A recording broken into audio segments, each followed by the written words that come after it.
It's time to turn a page. Our country has let politics, culture, and identity break us apart for long enough. Echo chambers have flourished, tribes have formed, division sets in, and Americans have suffered as a result. It's time to come together as a country and talk. This show focuses on having real conversations with real people regarding real issues, conversations that do not involve an agenda, issues that matter to you, and guests who do not posture. This is Civil Discourse. This is Overcoming the Divide. When I was in my Jewish day school and we had our classes on Israeli history and Arab-Israeli conflict, the question that we were asked all the time was, do you think that you're going to see peace in your lifetime? Being a Trump supporter invading the Capitol versus being a BLM protester at the Capitol is they're not going to prepare as much, which is wrong. They should prepare equally when there's a dangerous threat imminent in front of the Capitol. More so when the election results are being certified. There should be even more guards for that. It's not often a simplistic story. Well, back in, let's say, the 50s, you could graduate from high school, you could get a job in a factory, and that was a good job. It was a good union job, most places.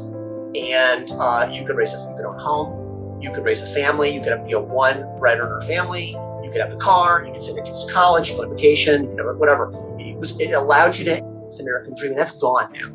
Yes, you are winning the wars, and that is how history has to prevail, and I understand that. But I think people talk about these systems and these overarching government bodies as if they're not made up of people who are capable of compassion and reason. And he's no longer prosecuting drug possession cases of prostitution. And in terms of retail theft, unless you steal $500 worth of merchandise, it is not a crime. Or you love seeing that picture of the original anti-fascists and it's U.S. troops storming the beaches of Normandy. And, you can make whatever argument you want about how much you believe in their mission or what they're actually doing. Or you cannot just say that because something stands for anti-fascist, it makes it okay. It makes it a good cause. It named the 3 conditions associated with severe COVID. And 2 of them we knew already. Number 1 was obesity. Number 3 was diabetes. Number 2 was fear and anxiety conditions.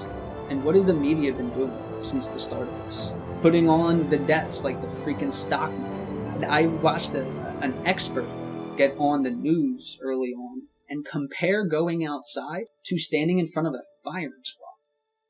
Now, the point of this is to open up your worldview and become more holistic in political opinions that you have, or any kind of opinions. And instead of attacking your adversaries, you should listen to them. Because at the end of the day, you'll probably learn something.